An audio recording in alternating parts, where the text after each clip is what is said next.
Hi everyone. మేమైతే హైదరాబాద్ నుండి మా విలేజ్‌కి బయలుదేరినాం. ఇది ఏందంటే మనకు హైదరాబాద్ నుండి వరంగల్ వెళ్ళే హైవేలో అయితే ఇక్కడ తాజ్ హోటల్ అని వచ్చింది. సో, అందుకే ఇక్కడ మేము టిఫిన్ చేయడానికైతే ఆగినాం. ఇక్కడ ఎందుకు ఆగినామంటే ఇక్కడ చాలా నీట్‌గా ఉంటది. సో, ప్లస్ పిల్లలు ఆడుకోవడానికి మంచిగా గార్డెను చాలా చాలా బాగుంటది. ఇంకొక టిఫిన్స్ కూడా ఇక్కడ బాగుంటాయి. రేట్స్ కూడా రీజనబుల్‌గా ఉంటాయి. అందుకే మేమైతే ఇంకా ప్రతిసారి ఎప్పుడు వెళ్ళినా కూడా ఇక్కడ ఆగి టిఫిన్స్ చేసుకొని వెళ్తూ ఉంటాం. సో, పిల్లలు కూడా బాగా ఎంజాయ్ చేస్తారు. విలేజ్‌కి వెళ్ళే ముందైతే పిల్లలైతే చాలా చాలా హ్యాపీగా ఫీల్ అవుతారు. ఎందుకంటే ఇక విలేజ్‌కి వెళ్తే ఆడుకోవచ్చు అని చెప్పేసి వాళ్ళ ఫీలింగ్ అన్నట్టు. సో, 2 డేస్ హాలిడేస్ వచ్చినాయని చెప్పేసి మేమైతే విలేజ్‌కి వెళ్తున్నాం. సో, అట్లనే ఒక చిన్న మ్యారేజ్ ఫంక్షన్ ఉంది. సో, అందుకే వెళ్తున్నాం ఇంకా. సో, ఇక్కడ ఏందంటే పిల్లలైతే మా దేవాన్ష్ అయితే దోశ కావాలన్నాడు. సో, మేమైతే పూరి తీసుకున్నాం. సో, ఇక్కడ ప్లేట్ వచ్చేసి 40 రూపీస్ ఉంటుంది. సో, మనం ఎక్స్ట్రా కూడా తీసుకున్నా కూడా ఈ పీస్ వచ్చేసి మనకు 20 రూపీస్ అట్లా ఇస్తారు. అంటే ఒక పూరి బాగుంటుంది. టేస్ట్ కూడా బాగుంటుంది. చూడండి చాలా బాగుంటుంది.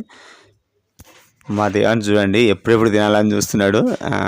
చాలా ఫన్నీగా ఉంటాడు. ఇక వాడు చూడండి ఇక వాడు ఎట్లా తింటున్నాడు. వాడు యాక్చువల్లీ దోశ కావాలన్నాడు, కానీ పూరి వచ్చుతున్నాయి ఇంకా వానికి తినాలనిపించినట్టుంది, తింటా ఉన్నాడు.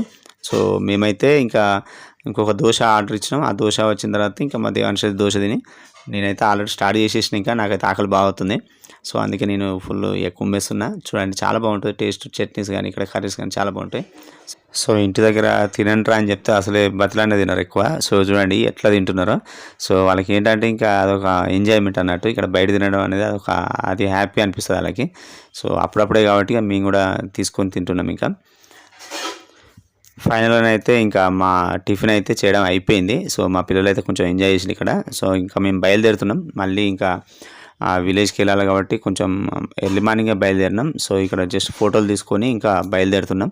సో, ఇక మా మిల్క్ అయితే ఇక వెళ్ళేటప్పుడు మొత్తం వ్లాగ్ లాగా చేద్దామని చెప్పేసి మాట్లాడింది, కానీ వాయిస్ కరెక్ట్ రాలేదు. సో, అందుకే మేము ఏం చేసామంటే ఒక మైక్ అయితే తీసుకున్నా. ఇప్పుడు నెక్స్ట్ వ్లాగ్లో వచ్చేసి మనకు వాయిస్ అయితే క్లియర్గా ఉంటుంది. గోప్రో కెమెరాతో పాటు ఇక వాయిస్ కూడా మంచిగా క్లియర్గా ఉంటుంది. ఇప్పుడు ఆడియో లేదు కాబట్టి నేను వాయిస్ ఇస్తున్నా.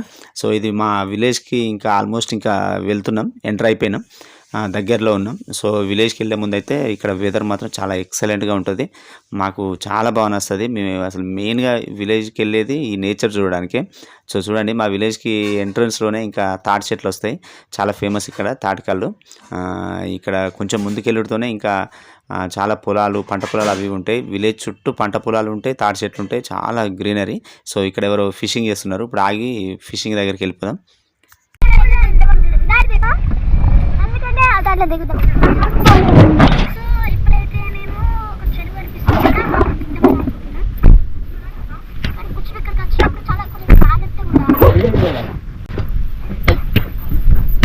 చూడొచ్చు మీరైతే బ్యూటిఫుల్ లొకేషన్ చూడండి. దిగద్దు, లోతుంటుంది. ఫిషింగ్ చేస్తున్నారు వాళ్ళు.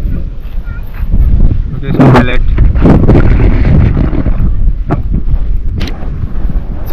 చిన్న పడతాయి ఇక్కడ. పడేటప్పుడు చూద్దాం.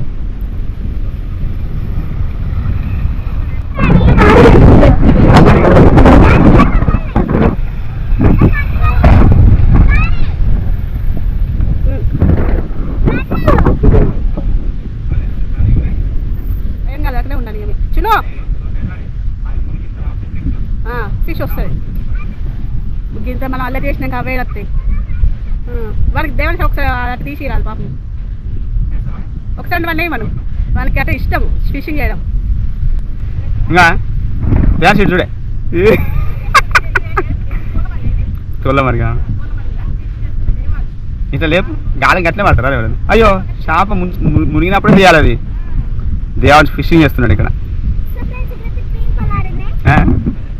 నేను అక్కడ స్కూలే టీచర్. ఓకే, ఎక్కడ పెట్టాయి?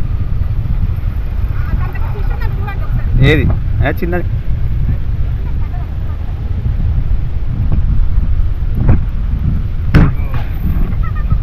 దేవచ్చు. అరే, ఇవే పడతాయి ఇలా. అవి చిన్నవి కొరమటలు లాంటి చిన్నవి. అవును,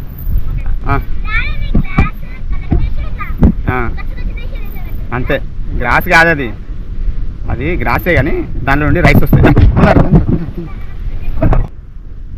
ఇంకే మొత్తం నాలుగు పట్టింది అరే ఛ! అది పూర్తిగా మింగలే, పట్టింది మంచిదే కానీ అది గట్టి తాకింది, లేకపోతే పడేది. చలో చలో చలో చలో చలో అది తీసిన ఆల్రెడీ. అటు కాదు ఇట్లా ఫోటో దిగా, ఇటు చూడు మిల్కి, నేను ఎత్తుకుంటే ఏడా ఫోటోలు వస్తాయి. చలో మా విలేజ్ చుట్టూ ఇంకా ఇలాంటి గ్రీనరీ ఉంటాయి, మంచి చెరువు లాగా ఉంటుంది అన్నట్టు, అంటే కాలువలు లాగా ఉంటాయి. సో ఆ కాలువలను అయితే ఫిషింగ్ చేస్తున్నారు కాబట్టి నేను కూడా చిన్నప్పుడు ఇక్కడ వచ్చి ఫిషింగ్ చేసేది. సో ఫైనల్గా అయితే మా విలేజ్కి అయితే ఎంటర్ అయిపోయాను. సో మేమైతే చాలా హ్యాపీగా జర్నీ చేసి వచ్చినాం. కానీ ఇంకా మా ఇల్లుని చూసుతూనే మాకైతే చాలా బాధ అనిపించింది. ఎందుకంటే చూడండి వర్షాలకు చాలా దారుణంగా అయిపోయింది. మేమైతే ప్రతి సమ్మర్లో వచ్చి ఇక్కడ ఉండేది, ఎందుకంటే అప్పుడు సమ్మర్ హాలిడేస్ ఉంటే ఇక్కడికి వచ్చి ఒక 1 మంత్ కానీ లేకపోతే 15-20 డేస్ అయితే కంపల్సరీ ఇక్కడ స్పెండ్ చేసి వెళ్ళిపోయేది. సో అందుకే బాగుండదు ఇల్లు అయితే. సో ఈసారి ఏంటంటే ఈ సమ్మర్ రాలేకపోయాను వీలుగాక. సో ఇంకా ఏమైందంటే వర్షాలకి ఆ ఇల్లు కప్పియకపోవడం వల్ల వర్షాలకైతే మొత్తం కూలిపోయింది గోడలు అయితే. సో నెక్స్ట్ ఇంకా మనకైతే ఈ ఇల్లు పనికి రాకుండా అయిందన్నట్టు. సో నెక్స్ట్ అయితే ఈ ఇల్లుని తీసేసి ఇంకా వేరే ఇల్లు అయితే కట్టుకోవాలనుకుంటున్నాం. సో ఇది చూడండి, ఇది ఎప్పుడంటే మేమైతే లాస్ట్ ఇయర్ సమ్మర్ అనుకుంటా, 2 years బ్యాక్ 1 year బ్యాక్ మేము వెళ్ళినప్పుడు అయితే ఇట్లా చేసుకున్నాం. ఇల్లు ఇలా ఉండేది. సో ఇంత బ్యూటిఫుల్ హౌస్. బట్ ఇప్పుడు చూస్తే మాత్రం చాలా బాగా అనిపిస్తుంది, చాలా దారుణంగా అయిపోయింది. ఇంకా ఇలా ఉండేది అన్నట్టు. సో మా పిల్లలు బాగా ఎంజాయ్ చేసేది వెళ్ళినప్పుడల్లా. ఇక్కడ చాలా బాగుంటాయి, చెట్లు ఉంటాయి బ్యాక్ సైడ్, మంచి చుట్టూ చెట్లు ఉంటాయి.